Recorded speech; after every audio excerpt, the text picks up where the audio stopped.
Here we go. I'm here. Oh, Go get Mr. Crowd to help you, or Miss Gibson. I'm here with Miss Robin Baugher. She was my high school principal. She is currently the high school principal still at Manila, and she was also a teacher. She wasn't my teacher, but she taught my classmates at the time I was at a different school. And I'm gonna ask her some questions. Miss Baugher, why did you choose this profession as far as teaching and principalship too? Well, it was sort of a series of events in my life that led up to it. I was self-employed, helped run a family farm for many years, and then um, when it became necessary for me to work outside the family, I opened my own business, and just through a process of having my own business and being around a lot of different people, a lot of different ages, I realized I am a people person. Love to work with people, love children, love to share ideas and knowledge with other people, love to learn.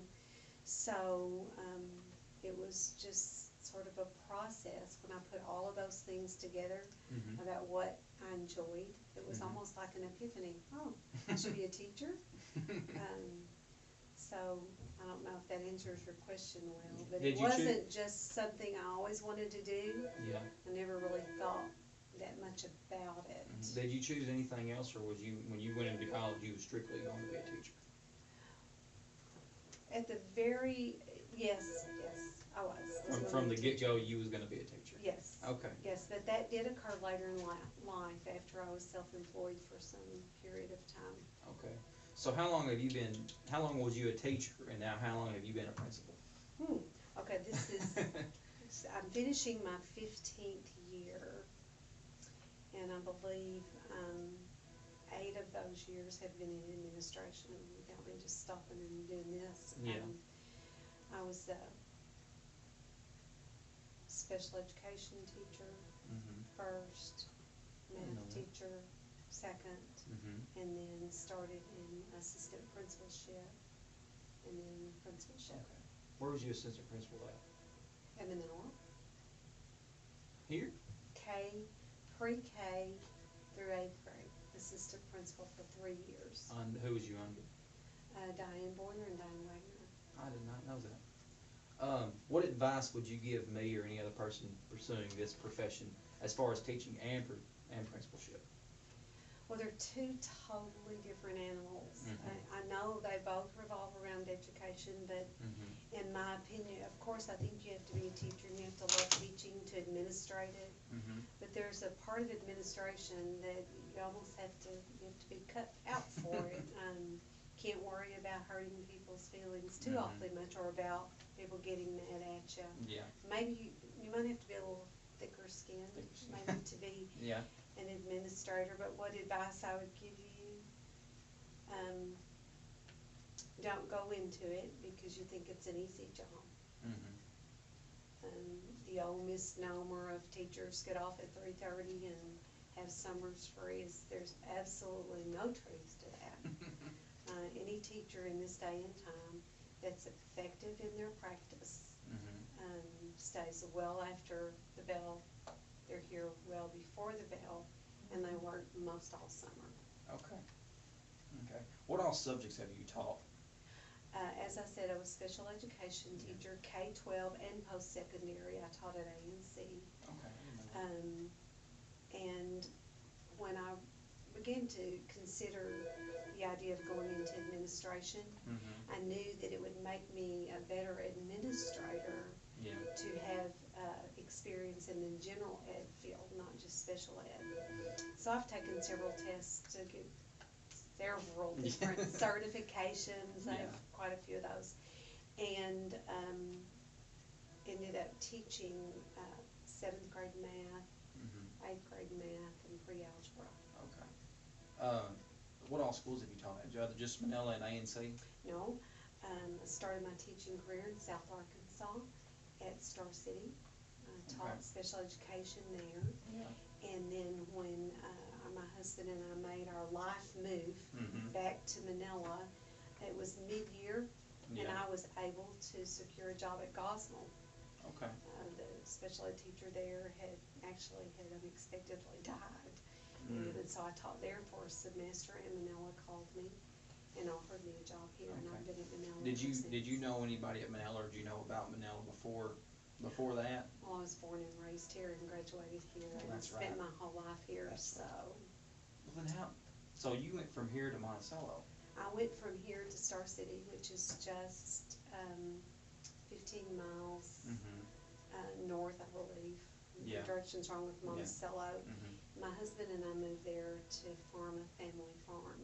Okay. It was owned there by his dad. Okay. And we raised our family there. I was 21 years Okay.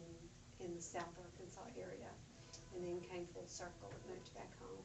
Okay. Now, aside from, I know principals get paid more than teachers, but what has been your favorite part of education, as far as like what your favorite subject, or your favorite position, I guess, would be the best spot? Would it be 7th grade math? Would it be high school principal? Where would it be there? Probably this position, although this is by far the most difficult. In my opinion, it is the most difficult position in the district, and I can quote the Commissioner of Education, Dr. Tom Kimbrell, as saying high school principal was the most difficult position in the school district.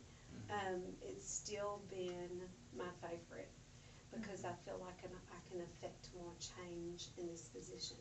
Although I loved teaching, and I loved teaching high school special ed, and I loved teaching at the college level even. I loved that. So I've enjoyed it all, but if you ask for a favorite, this is probably it. Okay. So you graduated from Manila. Graduated from Manila. Okay.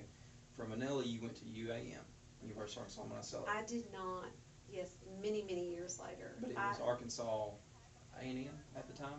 Did you go? It's the same. I've only, I did not attend college upon graduation from high school. Really? No, I did not. I didn't know that. As I said, I raised a family, Yeah. farmed. I was a stay-at-home mom. That Yeah. was my goal and ambition. I did not start my college process until 25 years out of high school. Really?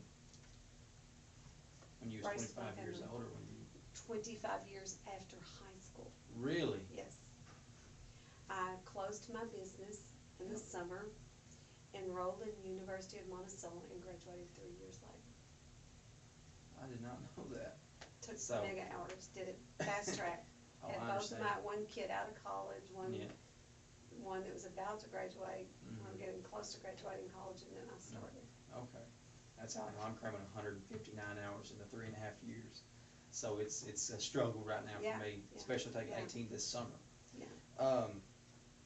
So after you went to UAM, you went to ASU as well, right? After I did my undergraduate at the University of Monticello, because we were living in South Arkansas at the time. Great little school, wonderful teacher ed program. In fact, they were doing something at the time that was pretty novel for the state. They had a year-long internship for teachers, rather than just going into a school district for a semester. You spent a year.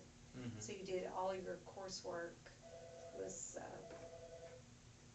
sort of compressed into a few classes, and then I did a year internship, a semester at the elementary level, a semester at the high school level. Okay. Was it? Certification's actually K-12. Okay. So was it the MAT program? Is what you went through? Masters of Arts in Teaching. My undergrad is Bachelor of Arts. My master's is Master of Science in Education. Okay. Okay. Favorite memory of teaching or being a principal? Oh, gosh. There's so many. I don't know. It's just those little spontaneous moments. I can remember one of my favorite moments was actually when I was doing my student teaching. And it just so happened my clinical supervisor was there at the time, and it was a special education kindergarten class. And I had done this lesson, and we were all into it, and it involved a story.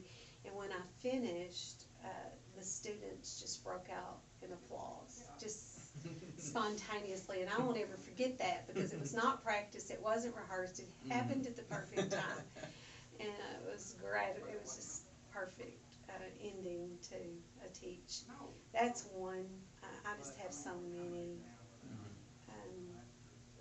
So many memories. So many memories.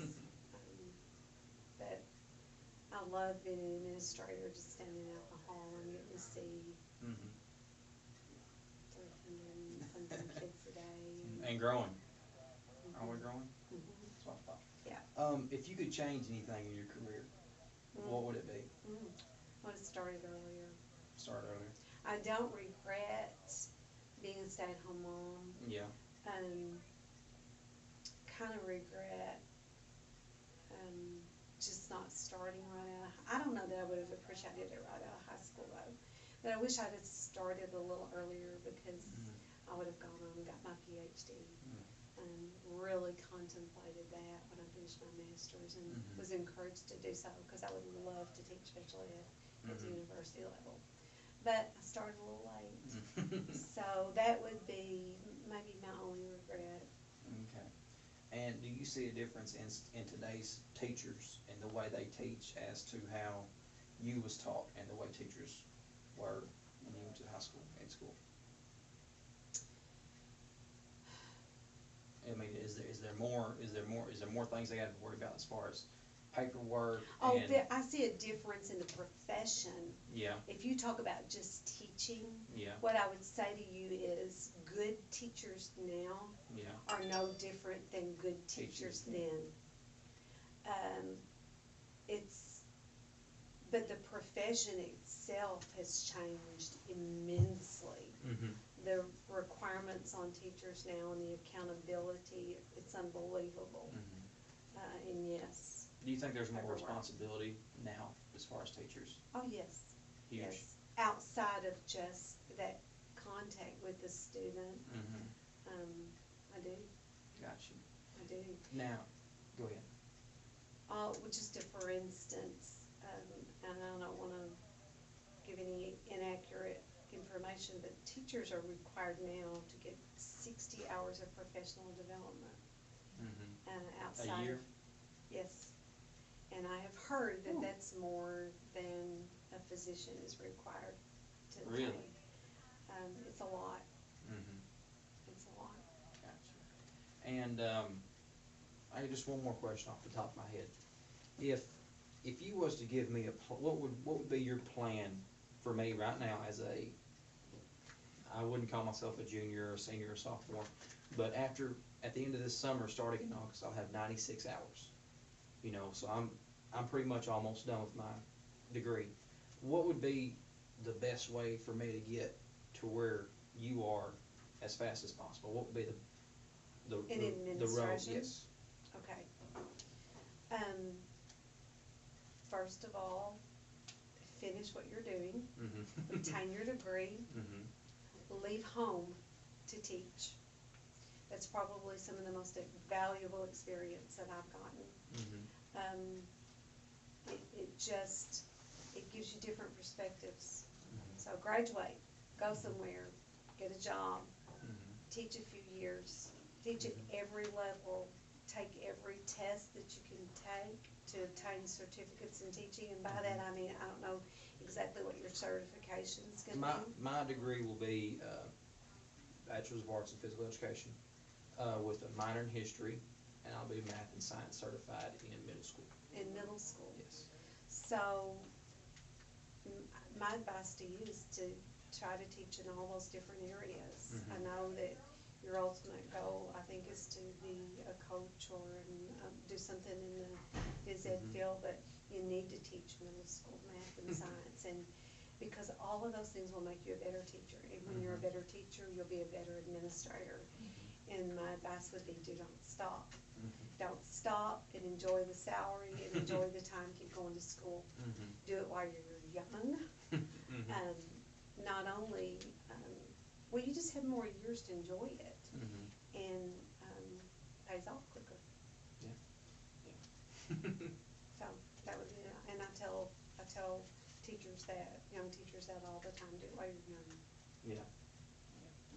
And lastly, do you have any tips, any other tips that you'd like to share for me or any other person that's gonna watch this video? Tips about? Tips about anything educational wise.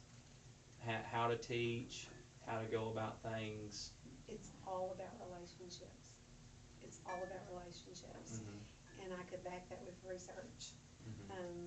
The number one effect on student achievement is teacher-student relationship. That's John Hattie. It's good, sound research. I would say for administration, it's the same thing. It's all about relationships. I have to have a great relationship with the kids. You know, I try to do that to keep a firm hand, but at the same time be accessible. And I have to have a good relationship with my teachers, and that means that they have to respect me, they have to trust me, and I think that's first and foremost. Yes. In everything we do in education. It's all about the people, it's all about the relationships. Okay. Well, that's all I got. All right. I appreciate you, Ms. Baugher. You're welcome, Thank Sarah. you. Appreciate you.